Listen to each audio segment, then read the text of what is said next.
Thank you, Yasmin, Gala Steering Committee, and fellow supporters.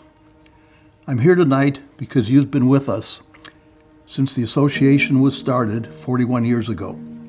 We gathered to honor what every one of us has done to build this essential institution. Maybe I'm our philanthropy speaker because I'm old enough not to have done more, but to have seen more. Or maybe because I was there at the beginning. Let me share what I remember and what I thought. My family story, in a word, is similar to your own. Familiar in theme, but different in details. Consistent in pattern, unrelenting in terror. Alzheimer's visits any family and refuses to leave. How do you get rid of it? You can't. How do you cope with your unwanted visitor? It's draining and expensive.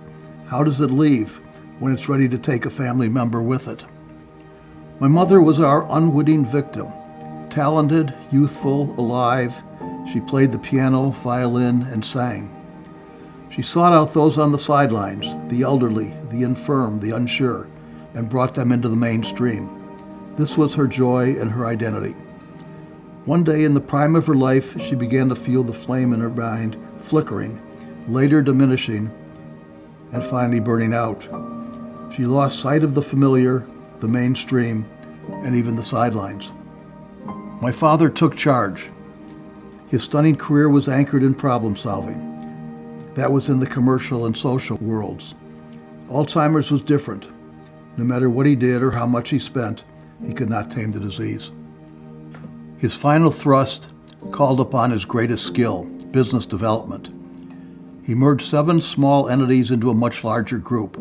That became the Alzheimer's Association. This in 1980. I remember the formation, especially the 4 pillars that supported it during its first few years. First, there was a powerful steering committee.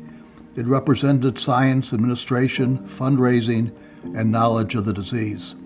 High in the founder's plaque are the names Lonnie Wolin from New York, Bob Butler from Washington, D.C., Robert Katzman from Boston, and Hilda Prigion from Minneapolis. Second was a simple yet ingenious sales campaign. A stray letter to Dear Abby, a syndicated newspaper column, elicited 22,000 responses, which elicited 22,000 acknowledgments, each with a return envelope asking for money. Fundraising, which would grow to billions of dollars, was born. Third came Yasmin Aga Khan, Rita Hayworth's daughter and caregiver. Yasmin wanted to help greatly, but told the board she might have difficulty raising money. She went on to raise scores of millions of dollars directly and indirectly countless more. She had learned on the job that to do that which can't be done was the Alzheimer's motto. She also co-founded Alzheimer's International and fittingly became our association's spiritual leader. Finally, there evolved a national awareness of the disease. My mother was diagnosed in 1969 when few people knew what Alzheimer's was.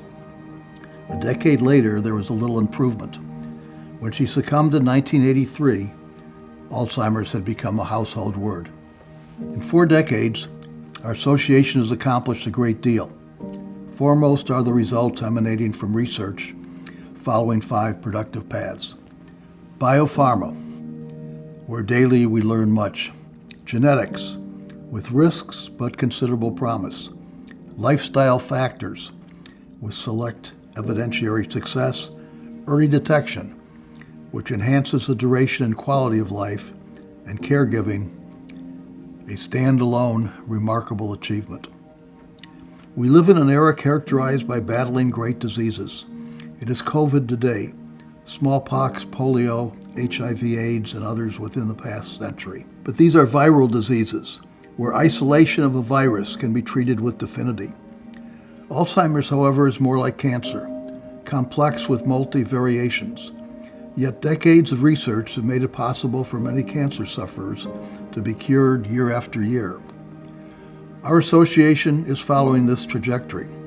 It is today a key contributor to achieve the national goal of effectively treating and preventing Alzheimer's in this decade, and maybe as early as 2025. So we continue to sail on, the wind blowing at our backs, buoyed up with new hope, and secure that science is steering our boat safely toward its final port.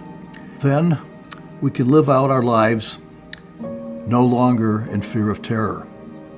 We can complete our mission and that of those who came before. We can protect our families and those who come after. We can, in a word, conquer Alzheimer's.